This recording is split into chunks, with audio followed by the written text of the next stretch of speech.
It has been 2 months since our last video. 2 months of silence from the Sound Lab, and I owe you an explanation. But first, look around. Does something look different? This is the new listening room of the Sound Lab. A new house, new room, new electrical infrastructure, and the results? Well, let me put it this way. I thought I knew what my Wilson Audio Yvettes and my McIntosh Shepherds could do, and I was wrong. They had more to give, a lot more. I just never gave them the room to prove it. Since the very beginning of this channel, we have been saying one thing louder than anything else. The room matters. The room is the foundation of everything. Today, I'm not going to just tell you the room matters. I'm going to show you what happens when you actually do something about it. What it costs, what it takes, and whether the investment was worth every single penny.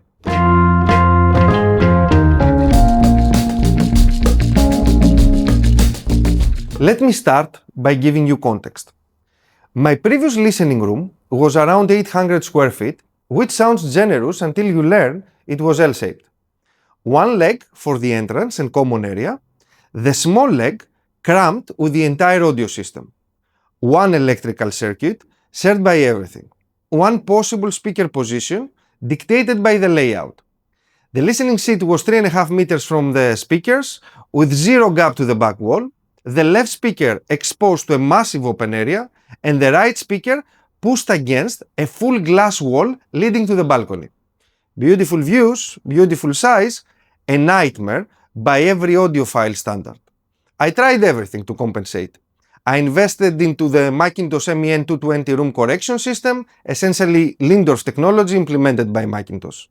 When I applied it, the improvement was measured at 37%, which is the highest correction ratio we have ever recorded in any room. Then, I added acoustic panels, diffusion, absorption, and the room correction dropped to the mid-teens. But the problems remained. The MEN220 improves imaging, soundstage, levels and timing. But it's a digital processing system.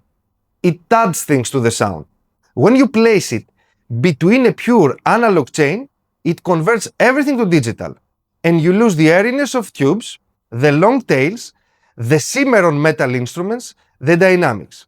The sound becomes less organic, less natural. Better balanced perhaps, more correct, but less alive. I have said it publicly many times in conversations with people from the industry.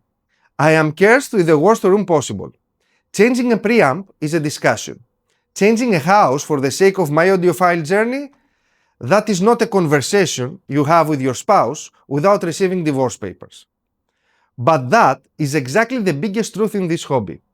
Unless you have unlimited resources, the house comes before the audiophile journey. The house satisfies family conditions like size, proximity to work, schools, amenities. The shape of your living room for optimal high-end listening? That, at best, is a secondary consideration. So I made the decision. The DAC upgrade, on hold. The bigger Wilsons, on hold as well. The biggest problem in my system was not a component. It was the room. And that had to change first.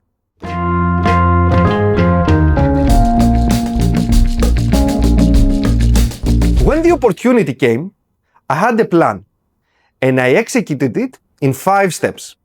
Here is exactly what we did. Step 1. The house layout. My focus was finding a butterfly layout with the living room being 1,000 square feet or more and crucially rectangular. Other rooms branch off to the left and the right, giving me freedom to position the system optimally. No more being forced into a single position by the room shape. After searching, a property was found. Step 2. Dedicated electrical circuits. This was non-negotiable. No more circuits. We designed new runs, pulled directly from the main power board with thick copper cabling. Dual 40 ampere circuits, each dedicated to one monoblock amplifier, pulled independently. The MC611 monoblocks each take power directly from the main board on their own circuit. The low power devices like the C12000 preamp, the DAC, the sources share a separate circuit filtered through an isotech conditioning system that I always had. Everything terminated on brand new points and switches and no reliance on pre-existing wiring. Clean power directly from the source. Step number 3. Room acoustics. With the room open for electrical upgrades and minor construction, we measured the space and balanced what needed to be done without forgetting that this is still a living room. We positioned a mild layer of absorption behind the system, covered by natural wood acoustic panels for basic diffusion. Corner bass traps went in. Most critically, we installed custom absorption panels across the ceiling to control sound pressure during high volume sessions. For the windows and openings, we arranged thick, multi-layered fabric curtains to control both external sounds entering and the acoustic properties of the room itself. Step number 4. The aesthetics. The finishing was about matching paint colors and fabrics with the system and furniture, installing discrete LED lighting and cove light systems to complete the visual environment. Part of the listening ritual is what the eye sees while listening. If the room looks like a recording studio, it does not feel like home. And if it does not feel like home, you will not enjoy sitting there for hours. And last, step number 5, the execution. We took our time and did it right. No compromises on the quality. About 10 to 14 days, end to end, with multiple crews running in parallel. Electrical, construction, acoustic treatment, finishing, all coordinated together. When the crews left, the system was transported and installed by our local dealer to eliminate any risk of damage, because conventional moving companies are not equipped for this kind of equipment, and I don't think they are insured. Or good luck trying to get money from this insurance. And here's what surprised me the most. You can take a fully furnished house or a fully fitted, and within 10 to 50 days of work and a reasonable investment, convert it into something very close to a dedicated listening room. You do not need to build from scratch. You do not need 6 figures. You need a plan, the right room shape, and the discipline to execute.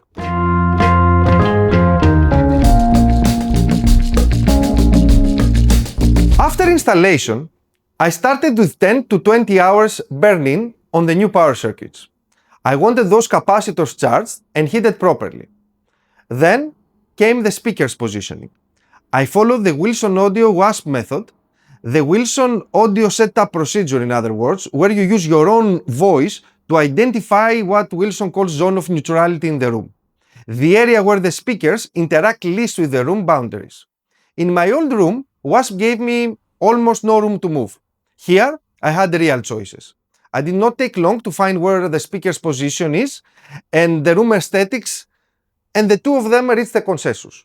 I deliberately did the first critical listening session alone. No partners from the sound lab, no distractions. I wanted my impressions to be, and the first ones, to be entirely mine and uninfluenced.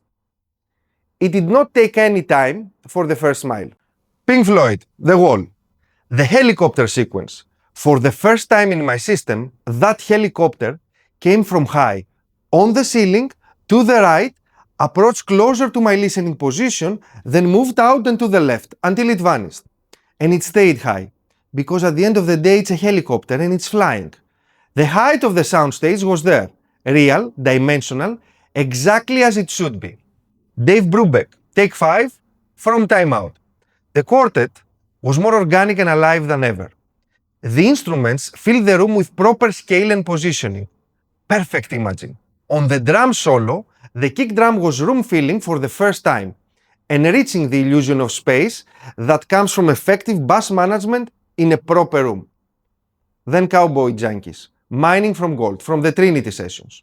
This recording was made in the Church of the Holy Trinity in Toronto.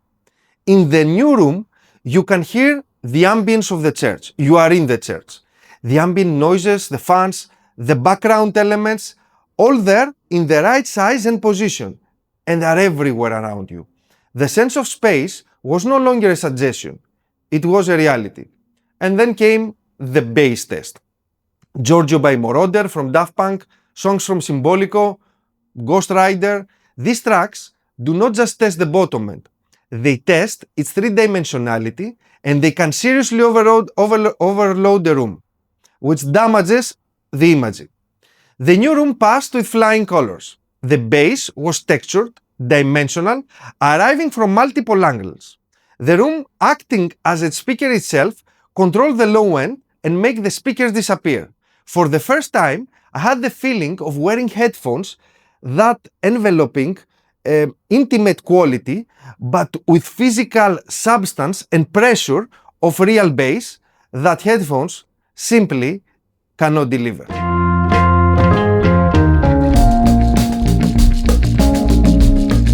Since the initial impressions, we have had multiple critical listening, adjusting, as well as casual sessions. Every one of them confirms the same thing. The new listening room of the Sound Lab brought back the excitement of this hobby. And let me be direct with you. Nothing in my signal chain changed. Same Wilson Audio Yvette, same McIntosh C12000 preamplifier, same monoblocks, same transparent cables, same sources. The only thing that changed was the room and the power infrastructure. And the improvement is not subtle, it's transformative. My system sounds like a different system. More specifically, it finally sounds like it always could, but my old room was holding it hostage. Since our earliest videos, we have highlighted that the room sits at the epicenter of the audiophile experience. Our personal experience changing our listening room is the strongest proof of everything we have been saying. If you are considering spending $5, $10, $20,000 on a new component upgrade and your room has obvious problems, stop. Fix the room first. The return on investment is not even comparable.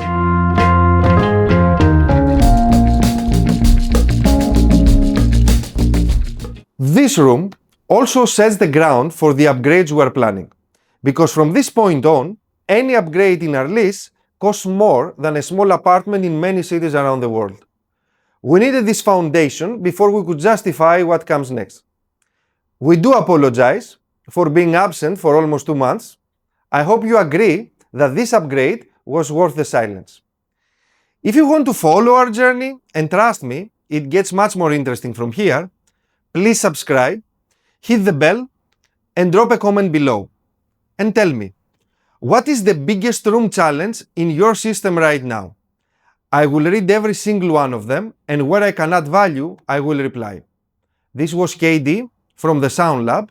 Please stay tuned, and thank you for watching.